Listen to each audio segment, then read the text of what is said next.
You're watching Barnstable This Morning, and joining me now is Anna Botsford and Diana Young. They are both stage directors for Sturgis High School East and West. You guys are working together on a production of Romeo and Juliet. Thank you so much for coming here to tell us all about it. This is an adventure. Do you guys like this one show a year where you get to work together?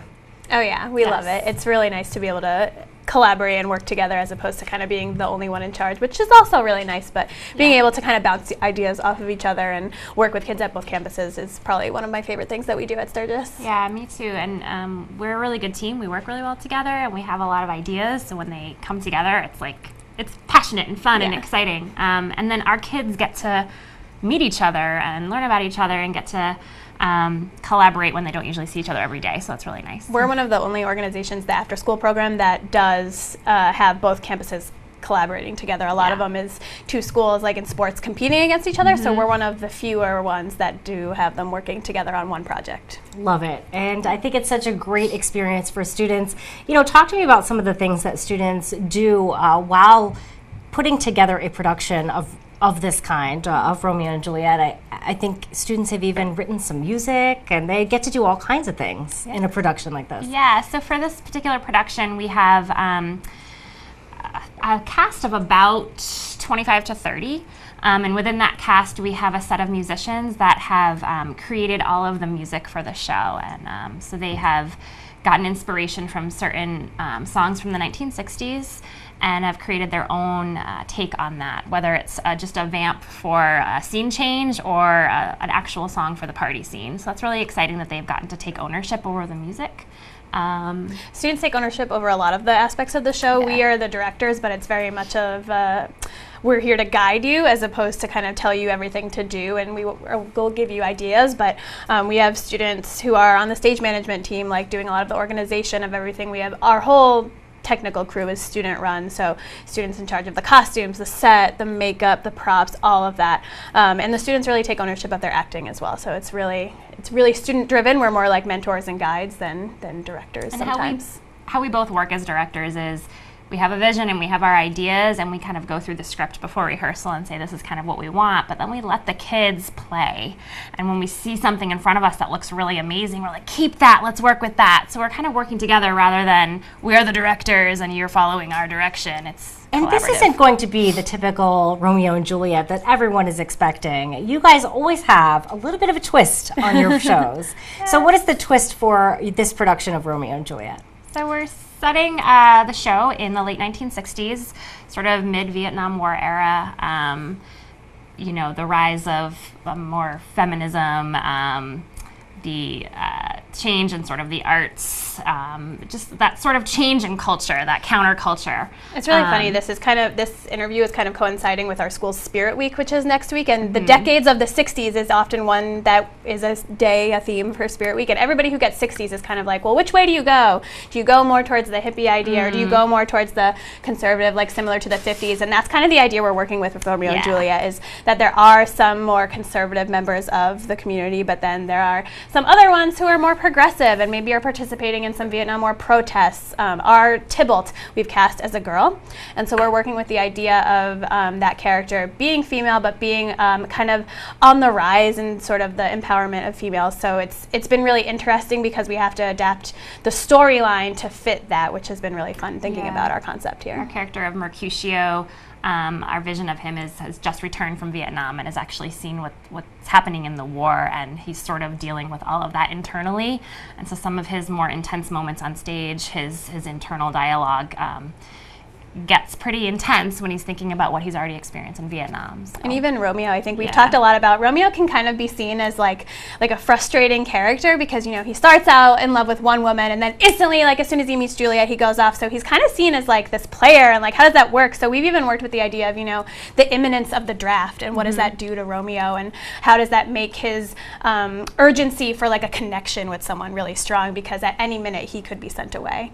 So many interesting concepts that you guys are tackling in this production. It must be really fun and educational for the students to be thinking about all these concepts and how they relate and to a classic play. Yeah, absolutely. I think it's really exciting for them to research the history behind it, as well as getting to put that in their bodies and in their text. So I know a lot of them are doing their own personal research, and we've talked them through a lot of stuff, working with images. I know I've sent out some videos of television shows actually to watch in preparation for their acting and in rehearsal. So yeah, so fun. I think productions like this too are a really great experience for students because not all students are into sports. Not all students have those after school activities, and so this is a great way for students, I think, to capture some of those students that may not fall in that typical athlete slot. Sure, yeah, and there's a little bit of overlap too, which is also really nice to see if there's a student who is on the soccer team but also able to make it work to have the art scene as well. So we've got a good mix of students who would probably never step on a field in any sort of way, and students who like it and do both and trying to juggle it. Yeah. And do you get the experience of watching students grow in theater throughout their high school career? That must be really rewarding for you to see kids get that confidence that they need and really start to shine in ways. Yeah, for a lot of kids, theater can be life-changing. They come in freshman year and take one class, and then they kind of see, oh, maybe I can do this. This can build my confidence. Maybe they don't even want to be an actor, but it just helps them feel more comfortable with who they are. And we see that throughout the years at Sturgis, and when they're a senior, that change is pretty incredible to see. Yeah. So yeah. And students are involved in all processes. So you have some people are working on costumes, some people are working on makeup, others are working on the set. So lots of roles for students in this production. Yes. Yeah, we take everybody in any sort of form. So even if a student's not cast, we always say, would you like to be involved in another way and help us out with the technical side of things? So it's really open to anyone who just says, hey, I want to help, what can I do? Yeah, in general, Sturgis has a no-cut policy for any club or a sport, and so our way of working that in stage is we still hold auditions for a show, and if you don't get a role, you're automatically in tech, and we will place you somewhere that you're interested in, or you could try something new that you never even thought you could do before. Which is fabulous. Love seeing kids get these opportunities, and a great experience for individuals in the community to get out and enjoy a night of theater. Where is the play held? This year it's at the Cape Cod Community College Tilden Arts Center. It's on Friday and Saturday, November 18th and 19th. Wonderful. So shows November 18th, you have a show at 10 a.m. And that's just for Sturgis students. So that's going to allow the whole Sturgis community to view the production. Yeah. So our freshman English students at Sturgis all study Romeo and Juliet at some point throughout their English class that year. So we thought, what a great way to sort of cross our art discipline with the English curriculum. So all of the freshmen will be attending that performance with their teachers. So it's a really great way to kind of see live what you're working on in class. We're really excited about that. Yeah. Wonderful. How much if someone's watching and saying, you know what, I'd love to see this new different take on Romeo and Juliet, where can they get their tickets and how much do they cost?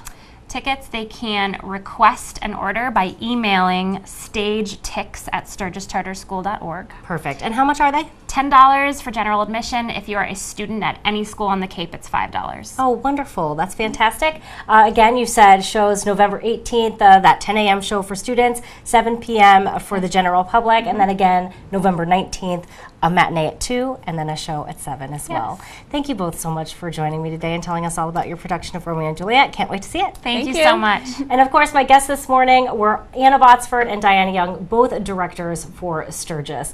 Thank you so much for watching. Wishing you an artful day.